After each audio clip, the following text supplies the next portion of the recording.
Welcome back to CryptosRUs. I am George.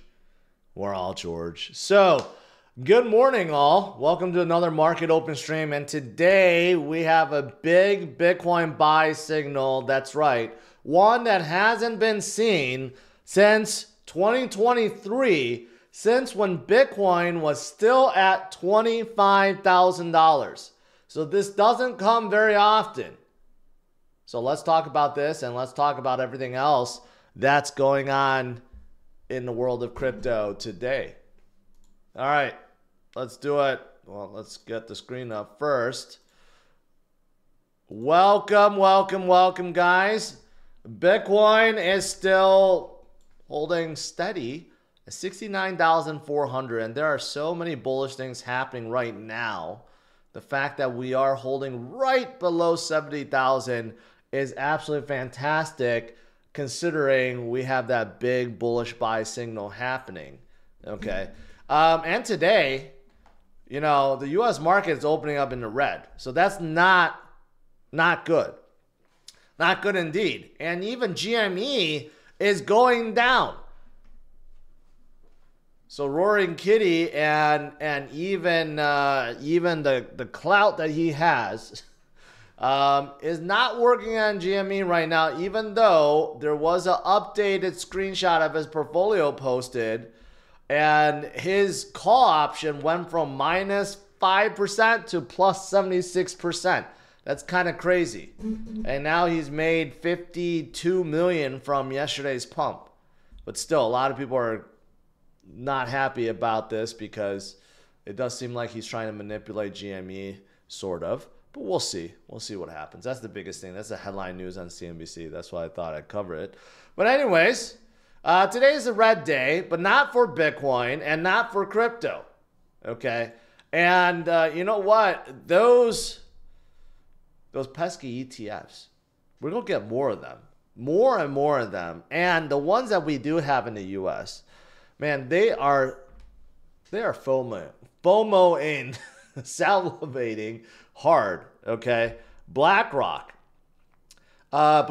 is the biggest asset manager on the planet. Keep that in mind. And Fidelity's up there. It's like they're like top 5, okay?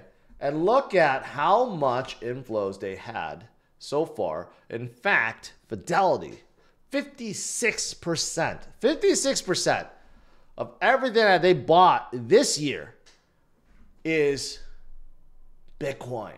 That's right. And 26% for BlackRock. I mean, just take a second to think about that. Okay, these are the largest asset managers on the planet. And yes, they have their ETFs. And yes, institutions and companies and banks, and pension funds and family offices, they are FOMOing right now. They're buying as much as possible. I've been telling you guys this ever since the ETFs came out. This is going to be extremely bullish short term for Bitcoin, as all these guys now have another avenue, another way to purchase Bitcoin indirectly, which directly helps Bitcoin. That's why spot ETFs are so important. Okay, still waiting for Vanguard to come out with their ETF, but you could see all these big players on here. Okay. And you know, eventually it's just a matter of time when every single asset manager and every single fund will have a little bit of Bitcoin in them. Okay. It has only been this year. It's only been 6 months. We're only barely halfway through this year. And ETFs have only been out for like 4 months, 5 months. Imagine after 4 years how much Bitcoin will be taken up, how much Bitcoin will be available after all the FOMO. I don't know, not a whole lot, that's for sure. Yesterday we saw a positive inflow once again of 1,500 Bitcoin. In case you're wondering, that's $100 million again bought and inflowed into these ETFs. And this will continue basically forever. There may be some days where we don't have an inflow. Maybe we even have some outflow days. But overall, we're seeing more and more and more. Last week was absolutely fantastic. Every single day we saw like 40 million flow into Bitcoin ETFs. Yesterday, a large 100 million. And it's just a matter of time. Matter of time before we get more. And this is just the US. You know, I was talking about those pesky ETFs and how they keep growing, right? Well, I'm not even just referring to the US ones. Those of you guys in Australia, now you can actually buy Bitcoin ETFs as well. Today is the official day.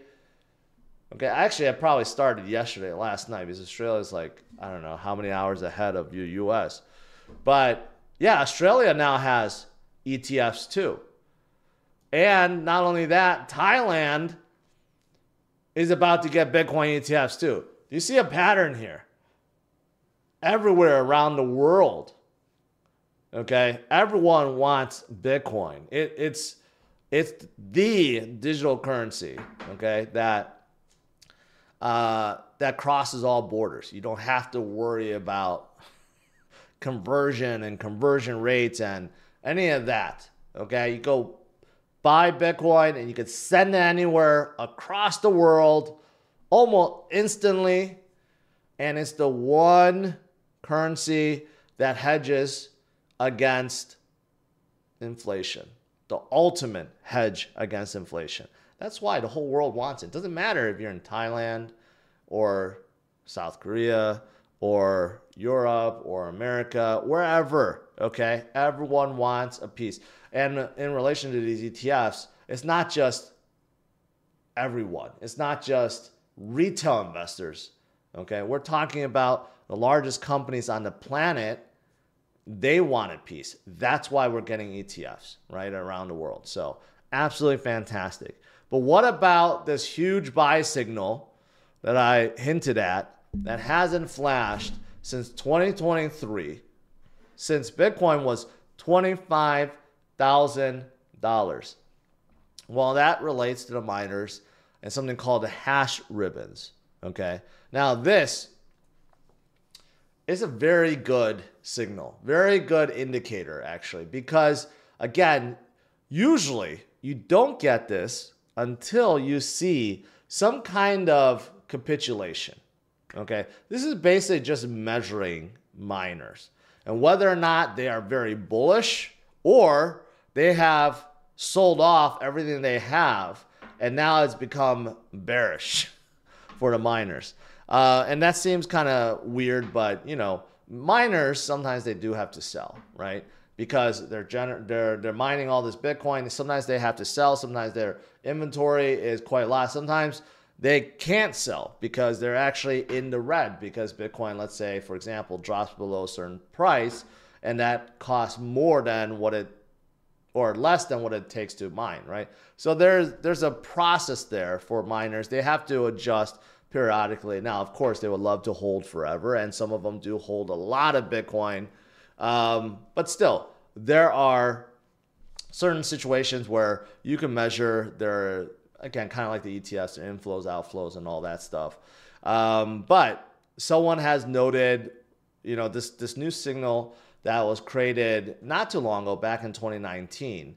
You know, they were looking at, this person looked at the miners, what they're doing, right? And kind of extrapolated the data and showed that there are certain times, especially in crypto winter, you know, there are times where the miners just are not doing very good. And then there are times when, yes, when there's like this absolute capitulation, that's when things flip around. The funny thing is, right, when Bitcoin was at 25,000, right, we went through that back in September 2023. And also you look at it at the beginning of 2023 in January, that was when Bitcoin hit 15,000, right? We knew around that time, it was around capitulation. We knew it. We hit 16,000, right? And we had that moment at 25,000. The funny thing is, now that we're after the halving event and it became twice as difficult for the miners to make the same amount because the inflation rate was cut in half, we're actually seeing that hash ribbon signal buy, as if we are as low as 25,000, as if we are as low as 16,000. So we've been consolidating here around the 69,000 mark for quite some time, for almost 3 months now. Okay, and I've been telling you guys we've been going sideways. We've been building that base. And according to this signal, we are ready to move. We are ready to move as if we are at 16,000 or 25,000 while being at 69,000. Take a second to think about that. If this is really the capitulation point and this is truly the bottom before we start on our parabolic run that could be happening anytime soon, just imagine what the next stop is. Just imagine the next time we hit this capitulation point on the hash ribbon, how high Bitcoin would be. Could be at 150, 200, $300,000 before we see this signal buy again. That's crazy if you think about it. That's actually really, really crazy. But is it really crazy? I mean, if you look at the facts, it's not. All the data shows that Bitcoin is going to go higher. Miner supply Bitcoin at its lowest in 14 years.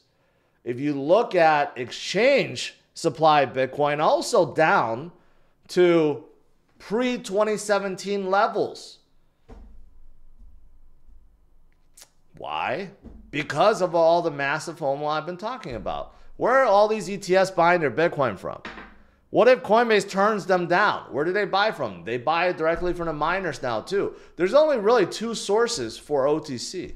Either the exchanges or the miners. And at some point, both of these will say no. Then where are the ETFs go buy their Bitcoin from? Well, they have no choice but the spot market, right? But there's only this like set pool of Bitcoin. It's not like OTC has like a different like 21 million sitting there. No, it's all part of the same supply. So it doesn't matter if you're buying OTC or on Coinbase itself, or you're buying from the miners. Eventually, the supply shock is going to happen, is going to trigger, and that's how Bitcoin goes higher. That's how it always happens, right? Supply and demand. And we are definitely seeing a lot of buying, not only the miners, but I talked about exchanges. You're seeing Coinbase, you're seeing Kraken, you're seeing Gemini have large outflows, like randomly, and you know that's due to like some large OTC buy. And reserves on all of them have been dropping to 2017 and pre-2017 levels. Eventually, they will drop to a point where they're just not going to have enough to sell to these ETFs. So these large asset managers, the ETF fund makers, they're going to have to source their Bitcoin somewhere else soon, right? When I say soon, within the next few years. I don't think the exchanges are going to run out within the next year or so. If they did, Bitcoin would be like well above $1 million. So I'm not saying anytime soon, but imagine after this cycle, and then we have the next cycle that ends in 2029. Maybe by then, the reserve levels may be to pre-2014 or 2013 levels. Then we could be at above $1 million by the end of the next cycle, right? So again, you just got to pay attention to all the facts, the fundamentals that keep growing stronger. You know, it's really a no-brainer. That's why you got to stack sats, you got to stack Bitcoin while you still can, while things are cheap, even though 69,000 for each Bitcoin is not cheap, but it is cheap compared to where it will be by the end of 2025, and especially by the end of 2029, the next cycle too. Supply held by addresses with over 1,000 Bitcoin. That is a whole lot of Bitcoin, and it keeps on going up. Up and up and up and up, right? Now we're back to basically the same levels as March, right? And again, you have a whole lot of people buying a whole lot of Bitcoin, and it's not going to stop, okay? Like, can't make it any clearer than that. every single day. So what is the new target? Okay, since we have a massive buy signal and we have massive FOMO, where's the next level? Well, according to this, and these are all based on fractal patterns compared to previous cycles and so forth, right? Even though we know we've never broken above 73,000. So we really don't know where Bitcoin can end up, right? But if you're looking at fractal patterns of what happened before in previous cycles, then you can kind of like extrapolate where Bitcoin's heading. So right now, it looks like Bitcoin is hitting that 100,000 mark. We're heading to that 100,000 mark, okay? And that can happen by October, by the end of this year. If we end a year at $100,000, I don't think anyone would be complaining, okay? I really don't. I mean, but honestly, Bitcoin could be a much, much higher by the end of this year. It could be anywhere from 125 to 150,000 by the end of this year. I think it could more than double by the time, you know, January rolls around, right?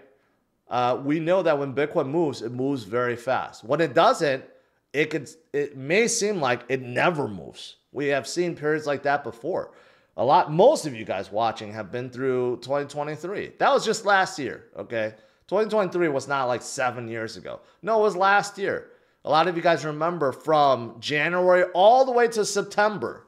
We barely moved. We went sideways for 8 freaking months. The longest like downturn for Bitcoin in any cycle.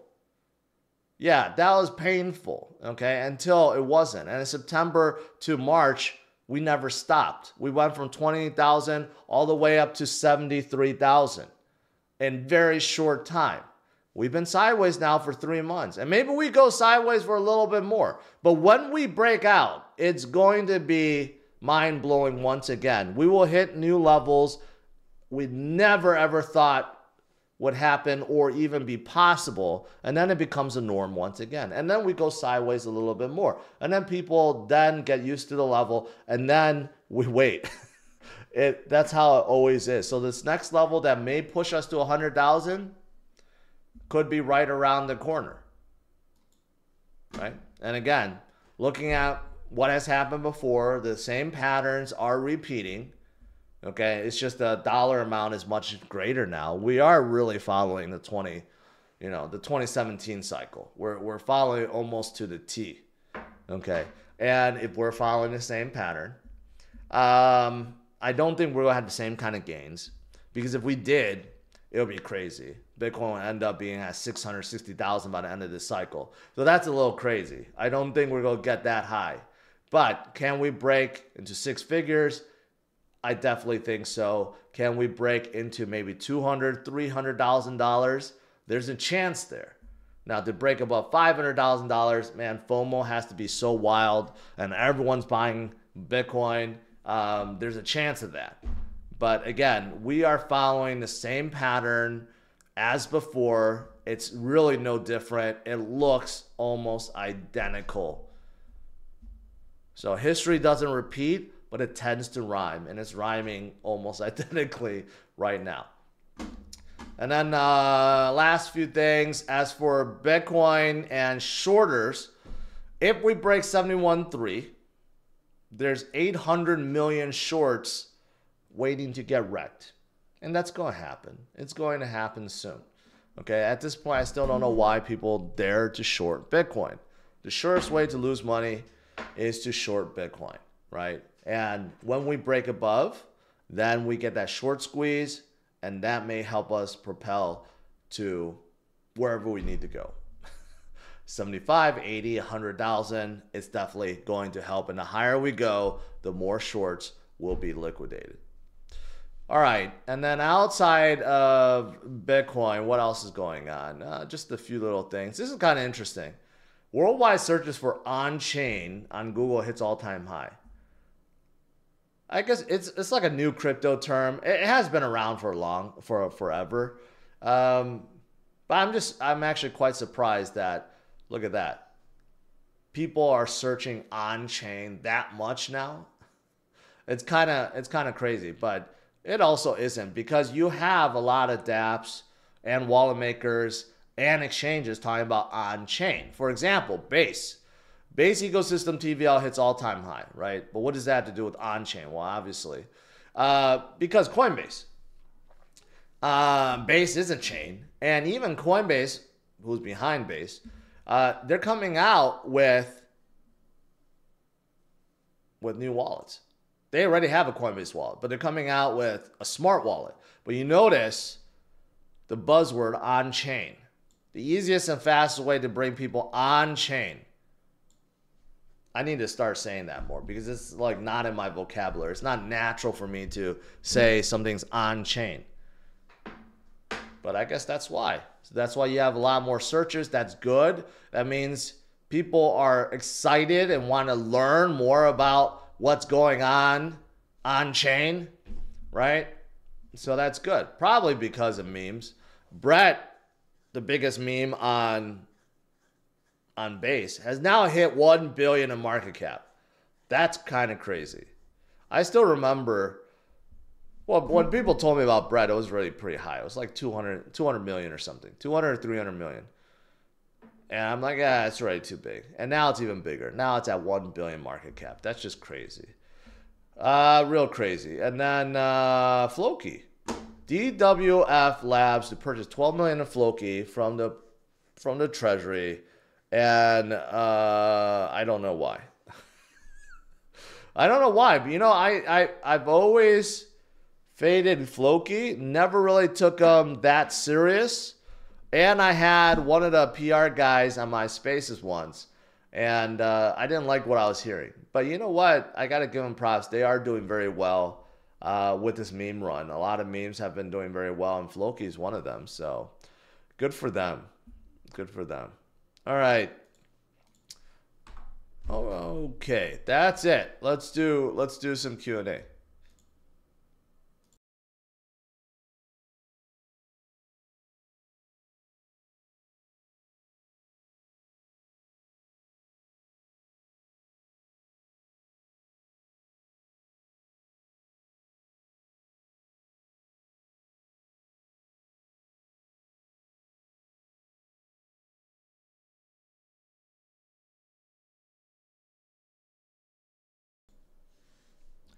All right. Let me scroll up. Let's see. My microphone. Okay. I don't know why my mic became quiet again. Let me scroll down. Australia, Thailand, the US, Hong Kong, Canada, ETFs everywhere.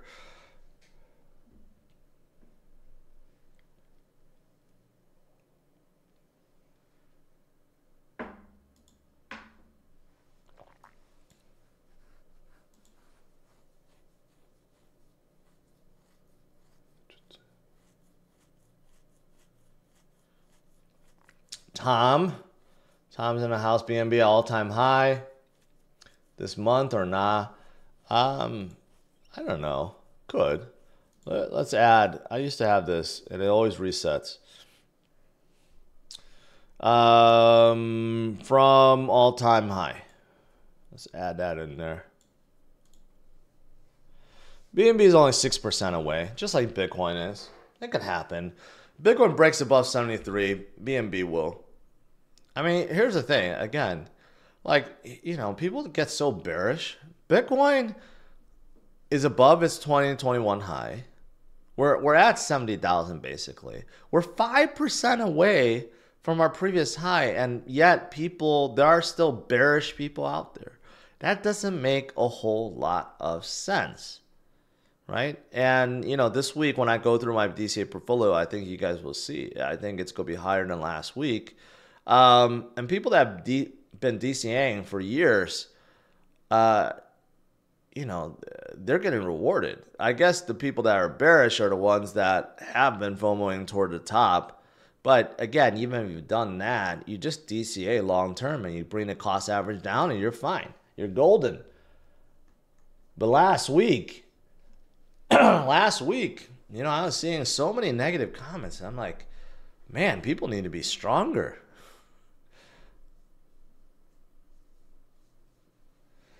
Ashley says, your thoughts and concerns that BlackRock and financial institutions get 51% in a hash rate. Well, ETFs don't do that. Okay, ETFs are just buying Bitcoin. But you're talking about if they buy like all the mining companies. Yeah, I don't think that's actually going to happen. Once upon a time, China had more than 51% of hash rate. They didn't realize what they had actually. And then they kicked out all the miners. So at that point, there was a lot of worry that if China wanted to, they could take over Bitcoin's network and take over all the mining farms and stuff. Yet they didn't really care. And they still don't, I don't think. Yeah, I think they do. I take that back. They kicked out the miners. Most of them came to North America. But now they allowed miners to come back in. So it's pretty balanced if you look at it. That's actually a pretty good point. Maybe tonight I'll show like a breakdown of where all the hash power is. But to answer your question, Ashley, I don't think it's that big of a concern at this point.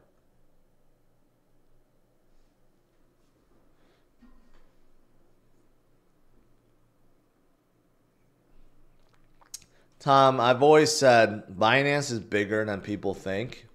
Even with all the CZ FUD and everything that was happening, I said Binance is so big, their volume is bigger than like the next 10 exchanges combined. Okay, they are way bigger than Coinbase. People in America think Coinbase is the biggest exchange on the planet. They are not. Binance is far, far bigger. And that's probably why BNB is so strong.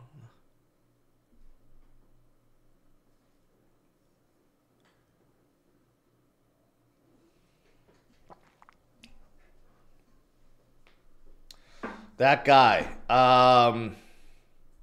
Richard Dawkins created a word meme. Wouldn't have meme without him. That doesn't mean that DAW meme was created by him. Okay? And even though he created memes, doesn't mean that everyone has to like buy. Even if that was his meme, doesn't mean that everyone should buy it. But because you gave a large super chat, let's look at it.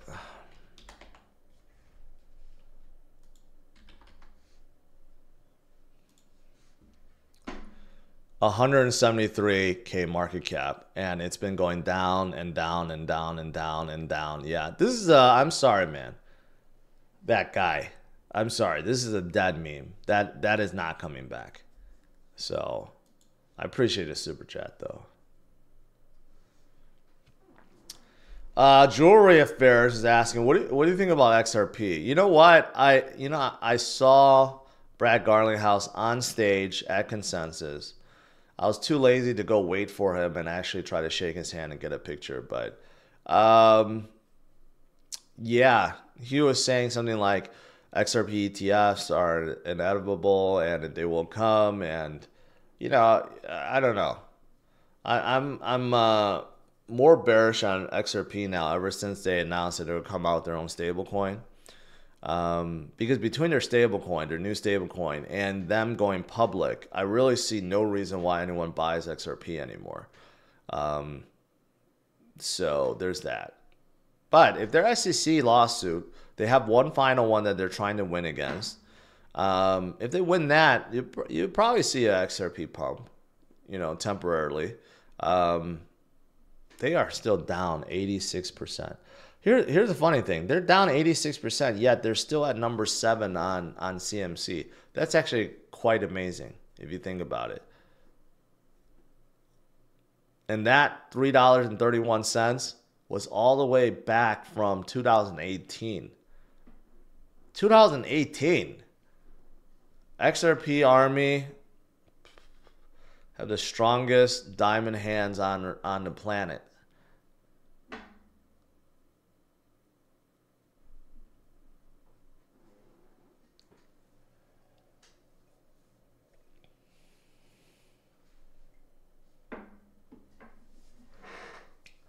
What am I drinking? Oh, I'm not drinking alcohol in the morning, if that's what you're asking. No, I'm just drinking black coffee.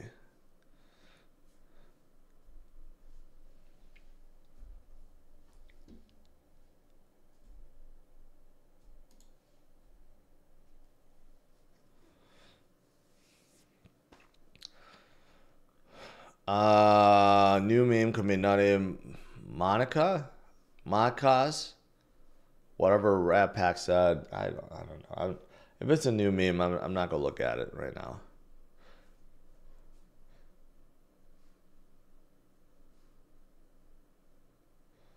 Pep Coin can be staked to earn base DAI. Supply crunch coming for Pep Coin. Yeah, I mean, who really stakes a meme coin? Let's just be honest. Most people are buying memes to get in and out, right? That's why it's so hard to actually see some actually blow up to $1 billion plus. But many has happened. You know, I just talked about Brett hitting $1 billion. That's actually quite amazing.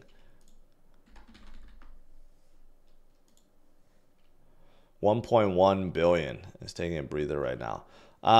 That's actually really amazing. But, you know, most can't hold because people are just dumping them. After they make some money, they dump and move to the next one.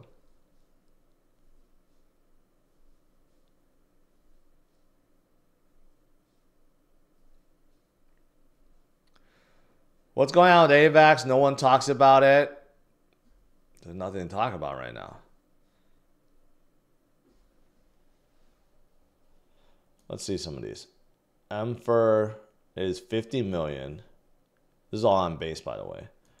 Benji is at 34. Let's zoom on some of these charts. Benji is actually making a big upward move. Okay. Beast. I'm sure this is not Mr. Beast's coin, but it's doing okay at 6 million. But you know, like these, like you just don't know, right? Like this Mr. Beast coin. It looks like it's hot, and it is right now. And it could go to like 10 million, 20 million, and all of a sudden just starts dumping down. Like you just don't know sometimes. It's really hard to gauge whether or not meme has that sustainability, you know. But some do, like Brett, and it just keeps on going and going and going and going.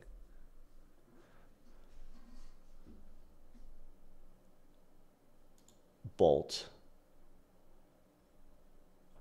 That looks like a pretty healthy chart, but I'm not sure if the liquidity is locked.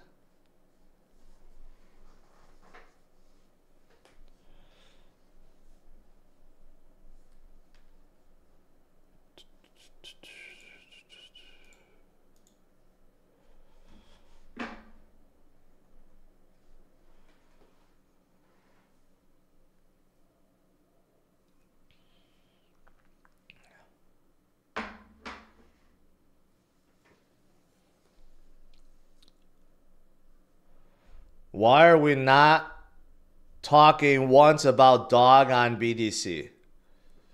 Is that a meme on BTC, Peter? Because I don't really follow the memes on Bitcoin.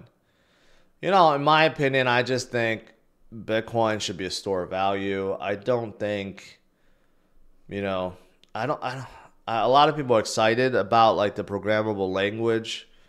Or programmable dApps, I should say, layer for Bitcoin. And there's I know a lot of innovations happening, but like, I just want to see Bitcoin as store of value. You know, that's the best use case for Bitcoin, a store of value. And I think everything else that exists can fill the gaps for all the other needs. But Bitcoin is the greatest store of value that we have. And that's ultimately what I want to use it for. Just to build wealth. That's it.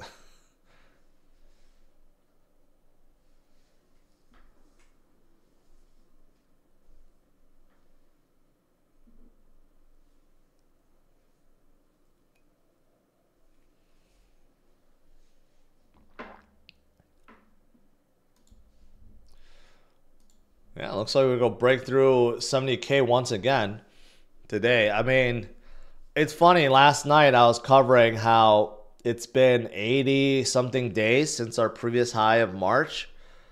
Man, it doesn't feel like 3 months, but it's been 3 months since we formed that high of 73,000, right? And 73,000 is right around the corner. That's like 3,000. We can move 3,000 points in an hour, right? We just need a little push. We get a little short squeeze happening. We're going to be above that high pretty soon, real soon. NMCT, do you think Cathie Wood is skipping ETH ETF to get a head start on Sol ETF? BlackRock really overshadows other ETF providers. No, I think ARK eventually will get ETH ETFs. I think they do. They're going to get it. I think they have application. But you know, when Sol ETFs comes out, it's going to be nuts. The volume for Sol ETFs will be way higher than ETH ETFs, just like on-chain metrics show. I think it's just a matter of time. We might even get it at the end of the year. You know, who knows? I think first things first, everyone wants that ETH ETF. At least we're going to get 8 of them. And then after that, Wall Street's go figure out, hey, we need some Sol ETFs. And that's when things will get crazy for Sol. Wilson, when are you going to do a local cruise rally? I don't know. You know, just yesterday, I got a really nice power washer in my garage now to do car washes. I'll say it's the best investment ever. I got one that hangs on the wall with like 100 feet cord. It is so good. It's so good to wash a car with a power washer. It's just so easy. And then I blow dry with my leaf blower, and then I hand wipe it down. But it, like, now doing car washes, before it was like a whole ordeal where it takes like hours. Now it just takes like 15 minutes. No, maybe a little longer, but still it's really fast and really convenient. But anyways, my point is I just washed. My Ferrari was covered in dust, and now it's nice and clean. And I took a nice picture with my G-Wagon because they're both red, and they match up really well. Yeah, off point there. But if you can get a power washer in your car, in your garage, for car washes, it's worth getting. It's not that expensive. I forgot how much I paid, like $300 or something like that.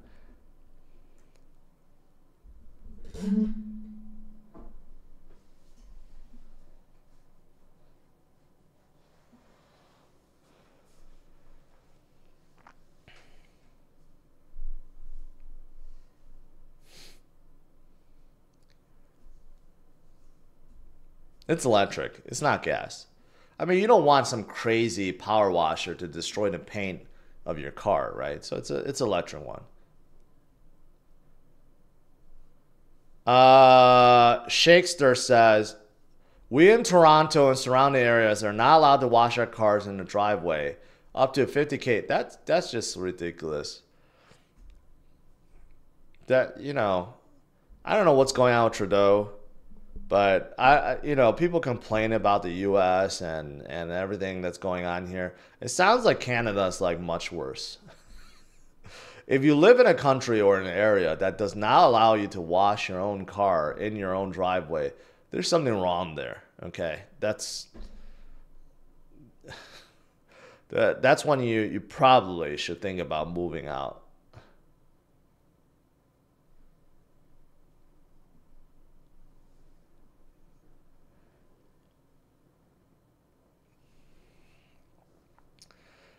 David says, it costs me $300 just to leave the house these days. I don't know what that means exactly. It costs me at least $300 every time I leave Costco. That's for sure. Like, just even when we don't want anything, we're just bored and walking around, we always figure out how to like spend $200-300.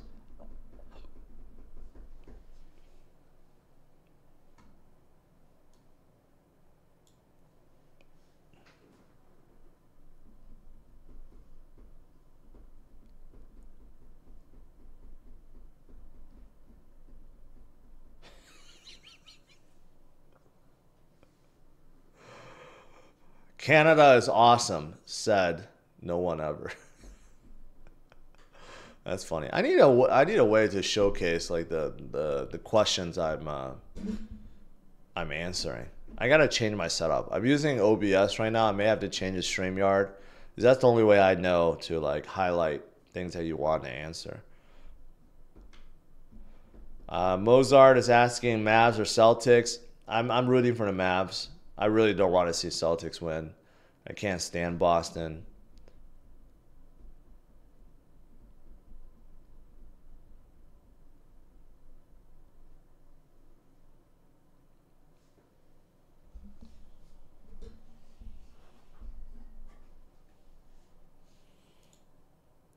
You know, I gotta say, ETH. I don't know what happened to ETH. ETH just became super, super um, stale, sort of. Like it's not even trying to retest 3,900 yet. Well, Bitcoin has 70,000. I don't know. ETH is taking a breather right now. And Sol is Sol. With all the ETH ETF hype, Sol kind of took a breather. I'm looking for Sol to bounce back to 200 soon.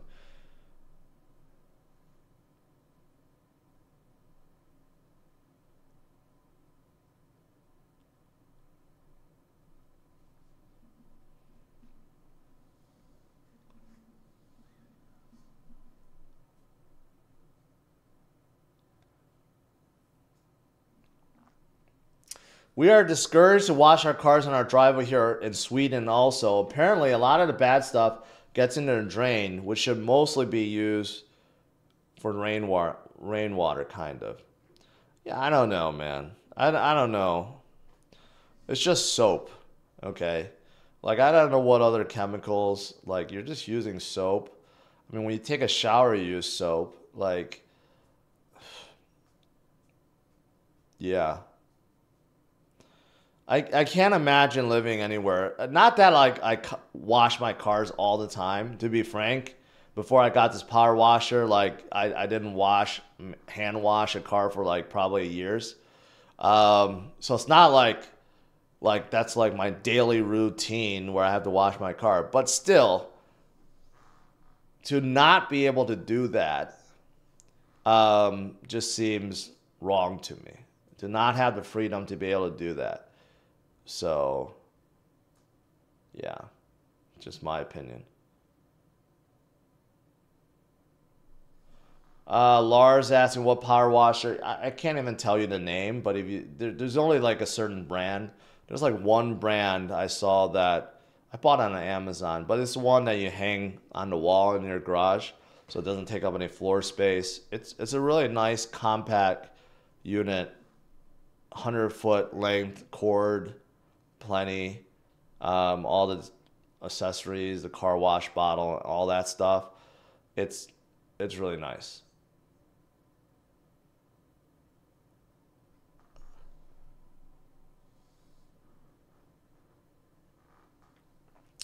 Stefan says, I'm not a meme guy, but Winnie the Pooh has the first ticker to be suitable name for a meme coin index.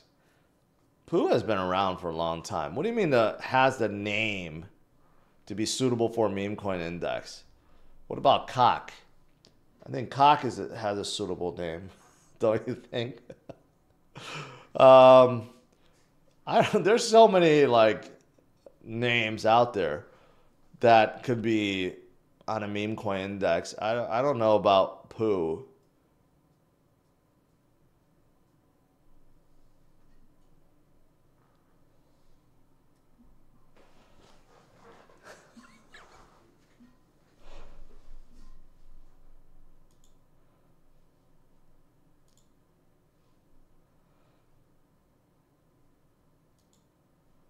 I really want to.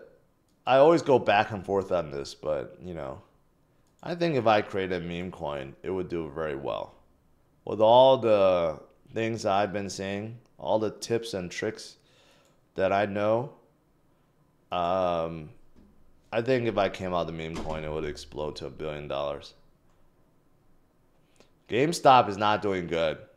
You know, Roaring Kitty may be in some trouble. I'm pretty sure Gary is going to go after him for what he did.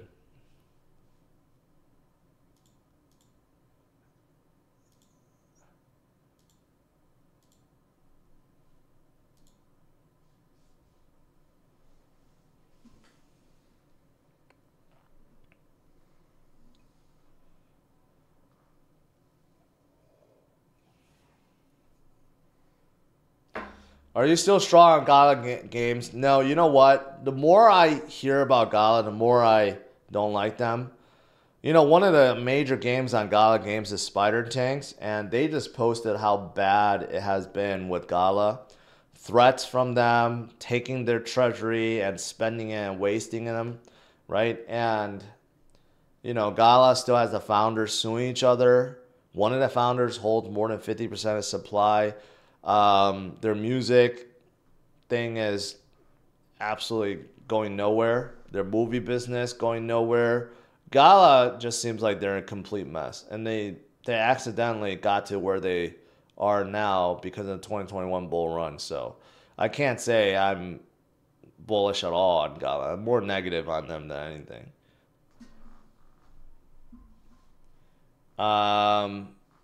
Been looking at Honk. Peppo Clown. Yeah, that just sounds like a horrible meme.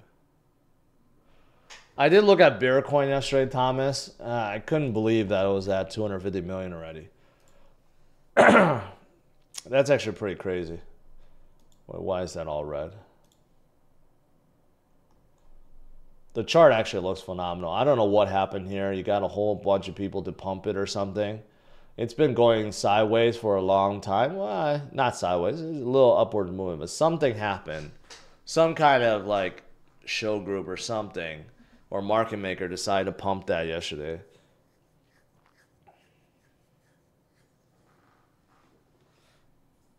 King Andrew, I have a good idea for meme coin. Should I email it to you? No, don't.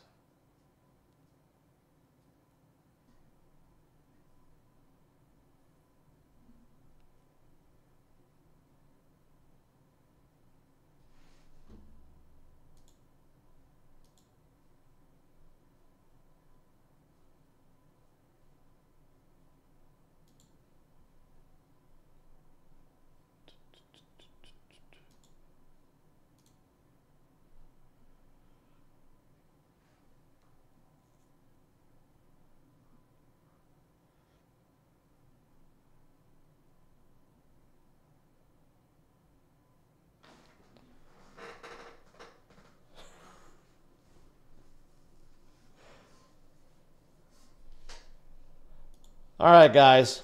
Hey, we're at 70,000.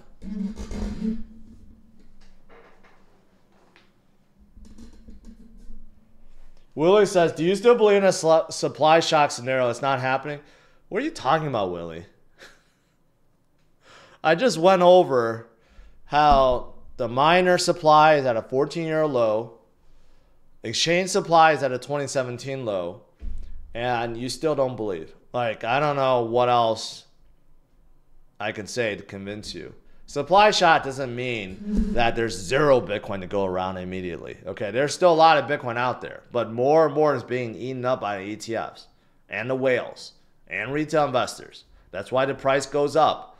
If we didn't have a supply shock, then we wouldn't be at 70,000 Bitcoin. We would still be at 16,000 Bitcoin, like in January of 2023. I don't know what else I can say to convince you, man. Willie J80. The thing is, you know, this sometimes, you know, sometimes just frustrating because, and I get, you know, I try to be reasonable and try to like look at it because some people haven't been in a space for a long time, right? But, you know, whenever we go sideways like this for a little bit, somehow people become so accustomed to a level and then they turn bearish for some reason.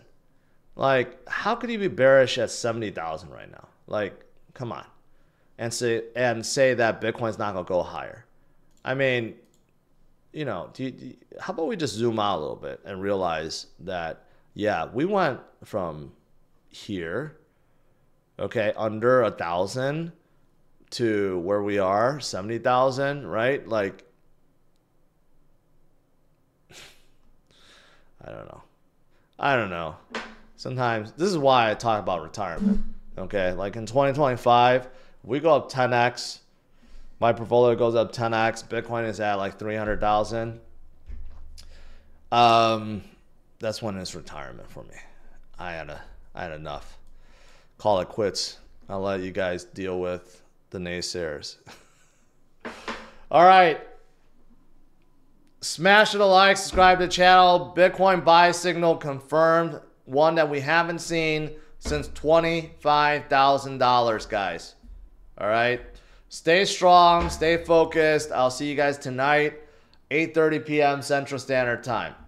And since so many people asked me about XRP, here you go.